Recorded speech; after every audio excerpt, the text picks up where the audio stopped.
আজকে আমরা ঘুরে আসলাম যমুনার চরের মানুষের জীবনযাত্রা কেমন, ওইখানকার বাড়িঘর, পরিবেশ, ওইখানকার মানুষজনের ব্যবহার, কি চাষাবাদ হয় এবং সর্বোপরি আজকে আমরা এই ভিডিওতে আলোচনা করব।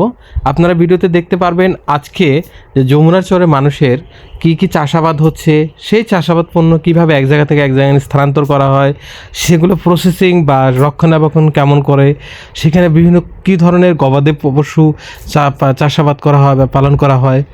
আজকে ভিডিওতে আমি সব কিছু আলোচনা করব। তো দেরি না করে ভিডিওটি শুরু করি।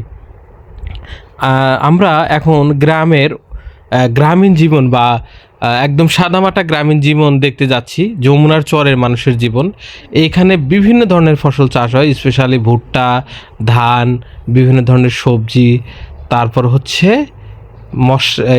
মাসকালাই, বিভিন্ন ধরনের শস্য কালাই আর কি যা হয়, এগুলো হচ্ছে যমুনা নদীতে সাধারণত উৎপাদন করা হয়। এই উৎপাদিত পণ্য এক জায়গা থেকে অন্য জায়গায় শিফট করার জন্য বিভিন্ন ট্রাক্টর, ট্রলি চালিত গাড়িগুলো যেগুলো আছে, কারণ চরের মধ্যে সাধারণত রাস্তাঘাট ওইভাবে থাকে না। এখানকার প্রত্যেকটা বাড়িতে যে ঘরগুলো আপনারা দেখতে পাচ্ছেন, এগুলো খুব সুন্দর, ছোট, একদম খড়কুটো দিয়ে কুড়ে ঘর যাকে বলা হয়। এবং এই ঘরগুলো কুড়ে হওয়ার কারণ বা বড় বড় বিল্ডিং বা পার্মানেন্ট হওয়ার কারণ হচ্ছে এইখানে বছরের 6 মাস পানিতে ডুবে থাকে আর 6 মাস এরকম শুকনা থাকে। শুকনা মৌসুমে বিভিন্ন জায়গা থেকে যাদের জমি আছে তারা এখানে আসে এবং এখানে জীবনযাপন শুরু করে। কিন্তু যখন আবার 6 মাস বা বর্ষার পানি শেষ হয়ে যায়, তখন মানুষ পুনরায় আবার জীবনযাত্রা চাষাবাদ শুরু করে। আবার বর্ষার পানি যখন আসে এখানে, তখন তো অথই থই পানি, সেই সময় তারা এই ঘর বাড়ি ভেঙে নিয়ে আবার অন্য জায়গায় শিফট হয়ে যায়। এখানে কিন্তু টোটালি একদম পানির উপর, মানে অথই পানি থাকে। ভিডিওতে দেখতে পাচ্ছেন ঘরগুলো কত সুন্দর। প্রত্যেকটা ঘর হচ্ছে টিনের খড়কুটা বা সোন খাকরা দিয়ে বানানো, যেন সহজে বহনযোগ্য এবং সুন্দর। এখানে প্রচুর ভুট্টা চাষ হয়। এখানকার জীবনযাপন একদমই সুন্দর, যাকে বলে গ্রামীণ জীবন। আপনি যখন শহর অঞ্চলে থাকবেন, আপনি যদি এখানে আসেন, আপনি বুঝতে পারবেন যে জীবন এইখানকার আর শহরের জীবনের মধ্যে আকাশ পাতাল ব্যবধান। এখানে প্রত্যেকটা বাড়িতে গরু, ছাগল, হাঁস, মুরগি চাষাবাদ হয়। এছাড়াও বর্তমানে ভুট্টা হচ্ছে এখানকার মেন ফসল, বা মোট উৎপাদনের 60% ভুট্টা, আর 10% হচ্ছে মাসকালাই বা কালাই, আর বাকি ধান বা অন্যান্য কিছু। আমি দেখাচ্ছি ভুট্টা বিভিন্ন জায়গায় কীভাবে ভুট্টা চাষ করা হয়। এই যে এখানে মাঠ শুধু ভুট্টা আর ভুট্টা চাষ হয়ে আছে। এগুলো সংগ্রহ করা হচ্ছে, যে এখন দেখি যে চাষিরা এখানে এগুলো সংগ্রহ করার পরে একটা মেশিন দিয়ে মাড়াই করবে এগুলো, ঠিক আছে। এগুলো মাড়াই করার পরে এগুলো বিভিন্নভাবে রোদে শুকাবে। মাড়াই করার পরে, যেমন এই যে ভিডিওতে দেখতে পাচ্ছেন, এটা সুন্দর করে রোদে শুকাচ্ছে। তো শুকানোর পরে এটা মন হিসাবে 40 কেজিতে 1 মন হিসাবে এগুলো বিক্রি করবে। এভাবেই আর কি চরের মানুষ জীবনযাপন বা আর্থিক সচ্ছলতায় পায়। এই যে ভিডিওতে দেখতে পাচ্ছেন, এই মেশিনের সাহায্যে সাধারণত ধান বা ভুট্টা মাড়াই করে থাকে। ভুট্টা মাড়াই করার পরে এই ভেজা ভুট্টা ওনারা পুনরায় শুকায়। এখানে নারী পুরুষ সম্মিলিতভাবে কাজ করতে হয়, প্রত্যেকটা ফ্যামিলির লোকই কাজ করে।